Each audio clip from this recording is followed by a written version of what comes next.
This week, Etsy revealed plans to acquire Depop for $1.625 billion.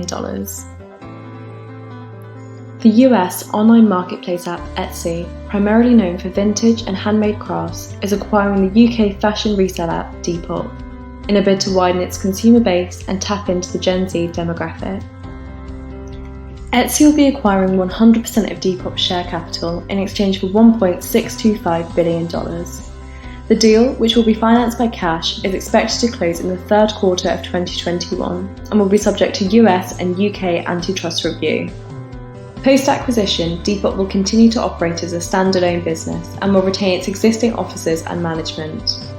This video will provide insight into why Etsy is acquiring Depop and how this will impact Etsy's strategic goals. We will also analyse the growing trend towards pre-owned fashion and any potential issues which may derive from the acquisition.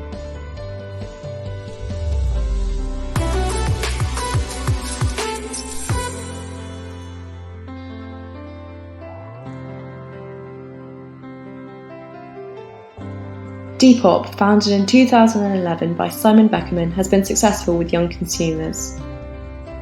Recognised primarily for its vintage apparel, of Depop's 30 million users, 90% are below the age of 26.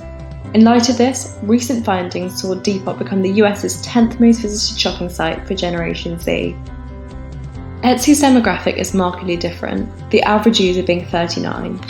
By tapping into Gen Z, Etsy hopes to capitalise on the growing trend towards secondhand fashion and diversify its offering.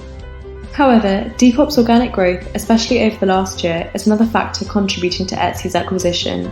With shops closed, e-commerce booming and people opting to support small businesses, 2020 saw Depop sellers sell $650 million worth of fashion items, leaving Depop with $70 million in commission. Coupled with Depop's mobile-first usership, Etsy's acquisition of Depop is as much about diversification as growth. What's more, Depop's ethos aligns with Etsy's current business strategy and brand image. Acquiring Depop, therefore, is a strong strategic move for Etsy, who has seen a drop in shares as lockdown measures have lifted and outdoor retail opened.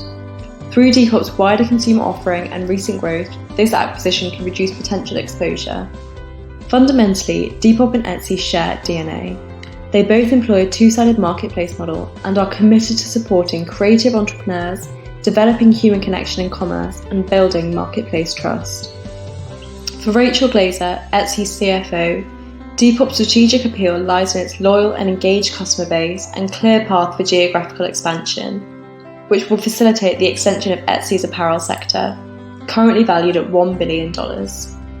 This deal, however, will benefit both parties. Depop intends to utilise Etsy's expertise to improve their search and discovery and community safety. When this deal closes, Etsy Incorporated will include Etsy, Reverb and Depop, three highly differentiated and loved e-commerce brands, all capturing the generational shift in sustainability and entrepreneurship. Etsy's strategy is closely linked to the growing trend towards pre-owned fashion and sustainability. COVID-19 has elevated social and environmental consciousness, in particular amongst Generation Z. By acquiring Depop, Etsy will be positioned to take full advantage of this trend. Boston Consulting Group predicts that the global market for pre-owned clothing will grow by 15 to 20% annually for the next 5 years, with the current market estimated to be worth $40 billion. Indeed, Etsy's CEO, Josh Silverman, is confident that the resale craze, witnessed over the last year, will continue long after COVID-19, with Depop leading growth in this area. Despite competition, this acquisition furthers Etsy's image as an anti-Amazon in the world of apparel.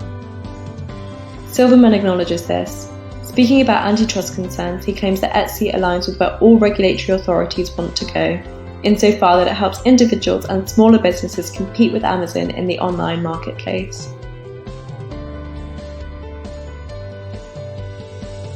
However, there are some concerns over the long-term success of this acquisition. The primary concern is whether Depop's recent growth has longevity, or is it merely a lockdown trend? Depop's growth in the past year has been exponential, but, like Etsy, will Depop eventually see a drop in sales as outdoor retail opens and people no longer have time to declutter their wardrobes?